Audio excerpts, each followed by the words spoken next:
Assalamualaikum warahmatullahi wabarakatuh. Salam bahagia, salam sejahtera selalu buat para pemirsa dimanapun berada. Semoga Allah yang Maha Esa senantiasa melimpahkan rahmat dan nikmatnya untuk kita semua. Yang utama itu nikmat kesehatan, sehat zahir maupun batin. Berjumpa kembali di channel Jun Benusen. Pada kesempatan yang berbahagia ini kembali saya hadir di hadapan para pemirsa. Kali ini saya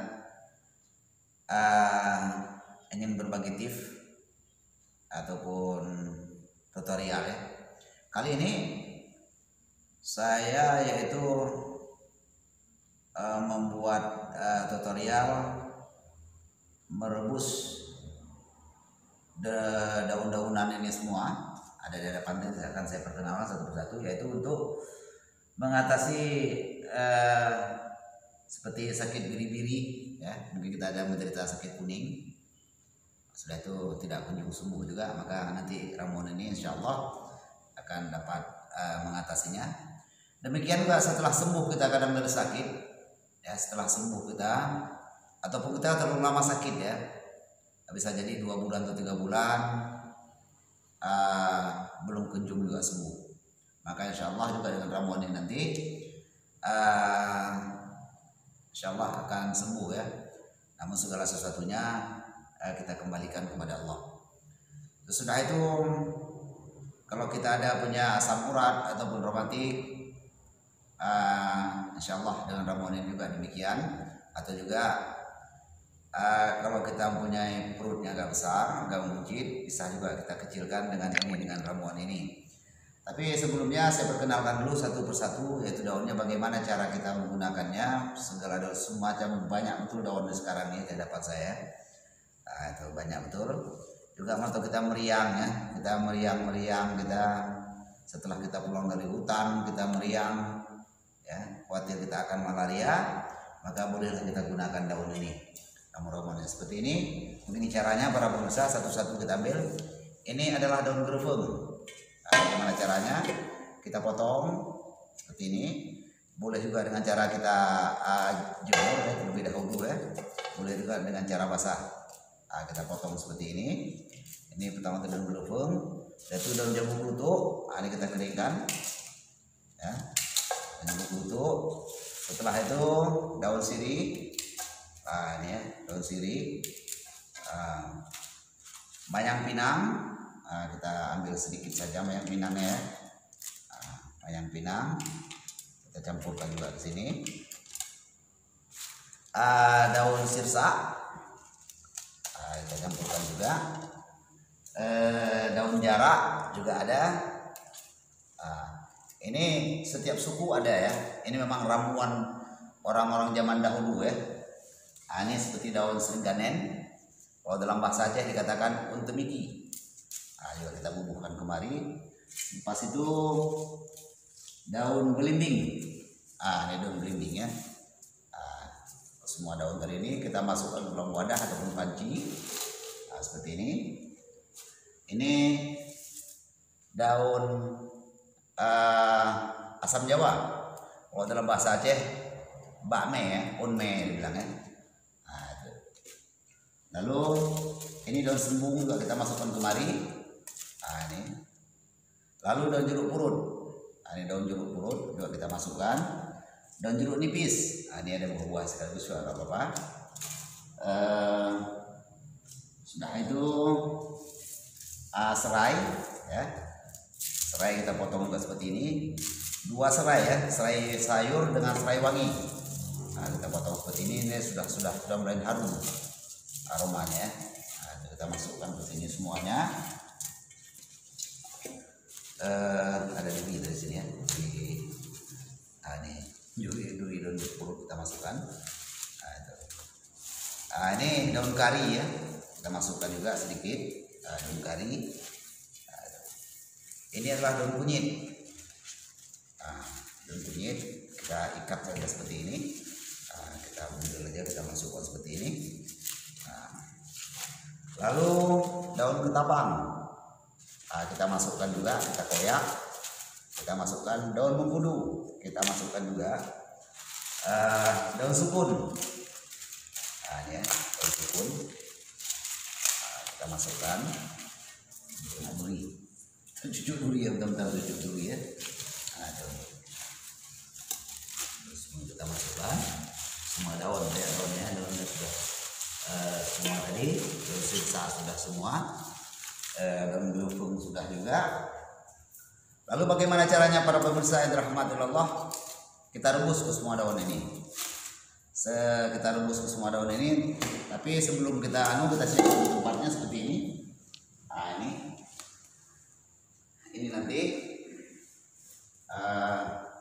saya nanti akan masuk kemari ya dengan itu rempah-rempah tersebut tadi. Saya masuk ke kemari nanti. Jadi ada daun yang telah saya rebus.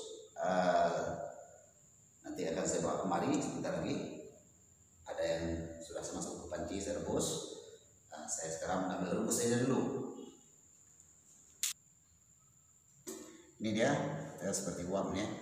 Sudah saya rebus sekarang seperti ini dia. Nanti akan kita masukkan ke dalam itu. Rebus sampai mendidih. Ya, sampai mendidih betul ya. Panas. Sampai mendidih betul. Lalu ini sebenarnya semua suku ada ya. Ada yang buat seperti ini, mungkin lain suku, lain resep kadang-kadang ya. Kadang ada juga yang membuat dari bunga-bunga ya. Dari bunga, ada yang membuat dari umbi-umbian ya. Seperti ini kita masukkan. Kalau bisa kita buat tempat duduknya. Kita buat tempat duduk. Kita duduk dalam ini. Kita usahakan itu. Ini kalau tidak ada tikar seperti ini, boleh juga kita membuat dari kotak ya. Kita buat seperti kotak. Nanti saya geser sebentar dulu. Kita buat seperti kotak. Setelah itu kita tutup.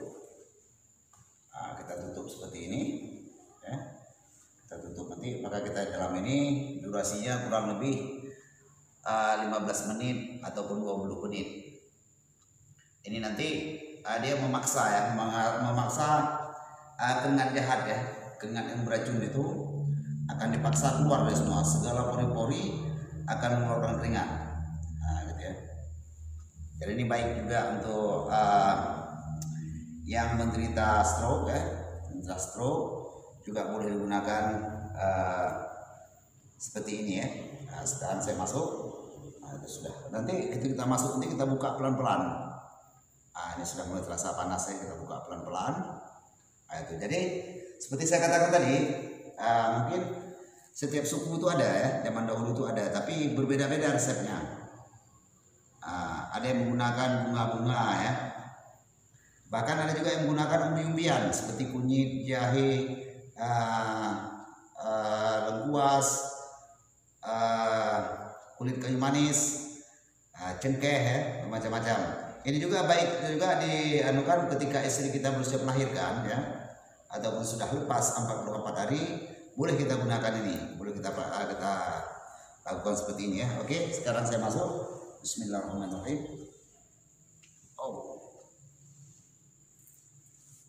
Saya masuk sekarang.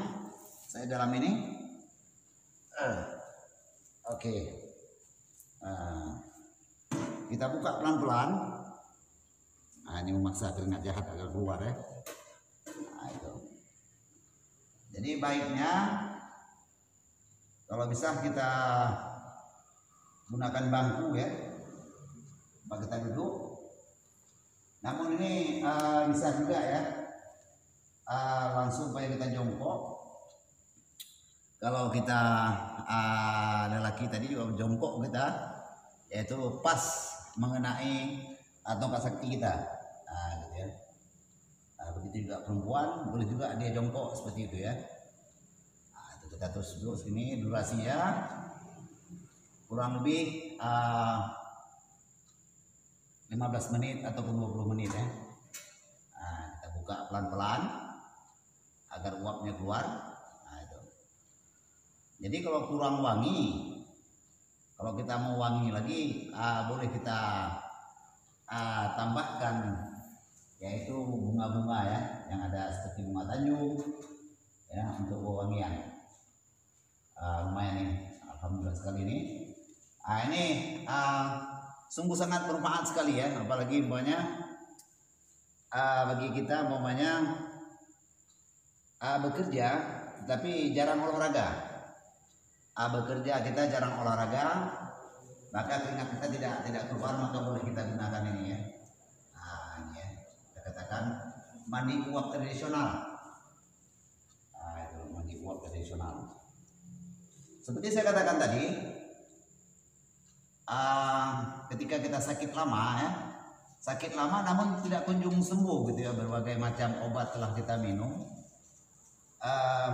namun tidak juga kunjung sembuh. Jadi cobalah lakukanlah ini ya, bantu kalau kita punya suami, bantu dibantu oleh istri membuat seperti ini ya, seperti itu. Terus saja kita lakukan, terus saja rutin ya, rutin kita lakukan seperti ini. Ini saya sudah mulai berkeringat ya, sudah mulai basah baju ya. Kita buka terus. Jadi direbus tadi ini ke semua racikan yang telah saya ramu tadi, yang telah saya pasang, direbus sampai mendidih. Begitu mendidih, langsung kita buat seperti ini. Mengenai wadahnya saya katakan tadi, boleh kita buat kotak ya, kita buat dari kayu, lebarnya 80 ya, tingginya 1 meter, berarti 80 lebar, tingginya 1 meter ya. Jadi kita buat juga tempat dudukannya. Jadi kalau kita sayang istri ya, ketika istri baru selesai melahirkan 44 hari, boleh kita buat seperti ini ya. Jadi insya Allah dia akan mencegah yaitu perut kecil ya, akan mengecilkan perut, dan juga akan mengeringkan ya, bagian Mister itunya lah ya. Terus saja kita duduk seperti ini, jongkok kita. Jadi bisa juga di mana bagian puanya kita karena kita sudah berusia lanjut, kadang ya kadang sakit lutut, sembuh lutut, sakit kepala gitu ya, sembuh kepala, lutut sakit, macam-macam lah ya, bagian-bagian persendian kita kadang-kadang akan sangat terasa sakit sekali kadang-kadang. Jadi itu boleh kita buat seperti ini. Baik para pemirsa yang dirahmati Allah, ini sungguh sangat bermanfaat ya, seperti saya katakan tadi. Ramuan-ramuan ini bukan sekedar hanya untuk kita minum, tapi ini bukan ramuan minum ya, ramuan untuk uap ya. Untuk kita uapkan, untuk kita bikin uap agar kita paksa keringat-keringat yang beracun itu akan keluar ya. Dari rambut, dari semua segala lini, segala sisi akan keluar. Racun-racun yang ada tubuh kita akan keluar. Namun setelah banyak keringat kita keluar, jangan lupa kita minum air secukupnya ya. Minum air secukupnya. Itu ya. Jadi juga ketika kita bikin ini, kita kasih rongga sedikit ya, agar kita tidak biar mudah kita bernapas ya. Itu. Jadi lakukan ini, durasinya kurang lebih 15 menit ataupun 20 menit. Namun kalau mau lebih boleh juga ya. Jadi kita bikin kalau bisa, ketika kita merebus ramuan ini, hendaknya menggunakan periuk tanah ya. Ini muka saya ini ya, rasa nyaman sekali. Baik para pemirsa yang dirahmati Allah, demikian tadi. Jadi ini tadi untuk sakit biri-biri. Mana sakit daripada biri-biri itu ialah setelah kadang itu disebabkan sakit kuning ya, sakit berkepanjangan, jadi daging kita seperti busuk begitu ya, seperti lembek begitu ya. Juga untuk malaria, untuk stroke ya, dan lain-lainnya. Insya Allah mudah-mudahan kalau kita yakin segala sesuatunya kita kembalikan kepada Allah. Allah yang telah meletakkannya, maka Allah mengambilnya. Baik, saya keluar. Sekarang saya sudah berkeringat. Ya. Lumayan. Baik para pemirsa yang ini udah netes keringatnya banyak nih seperti itu ya. Kita buka pelan. Ini ya. Itu. Sekarang ini, itu ramuan yang telah saya rebus tadi. Itu. Ini tadi dia. Ini. Lakukan ini kalau istri kita sakit, bikin untuk istri kita. Kalau yang suami sakit ya istri yang membuatnya. Kalau anak ya mama membuatnya. Gitu ya. Langsung berkeringat kita. Itu. Baik para pemirsa yang dirahmati Allah, segala sesuatunya datangnya daripada Allah dan Allah jualah yang akan mengambilnya. Jadi ingat, sucikan niat, ya, sucikan niat. Kita berselawat kepada Muhammad Sallallahu Alaihi Wasallam dan jangan lupa berdoa. Itu berdoa insyaallah. Jadi kalau sudah ada seperti saya katakan tadi, lumpuh, stroke juga insya Allah, kalau kita rutin membantu yang stroke itu kita buat seperti ini, ya insya Allah seperti ini ya. Kalau kita sakit seperti ini kan aja kaki nggak apa-apa. Itu kita gini kaki ya, tapi dalam keadaan ya, ataupun lutut kita giniin gitu ya, gitu. Baik para pemirsa yang dirahmati Allah, semoga ini bermanfaat. Jadi sebelum saya akhiri, seperti biasanya jangan lupa like, komen, subscribe dan juga tekan tanda lonceng. Ya kalau memang ini bermanfaat, tolong di-share agar yang lain juga kebagian ilmu ini. Demikian para pemirsa, jadi saya akhiri. Assalamualaikum warahmatullahi wabarakatuh.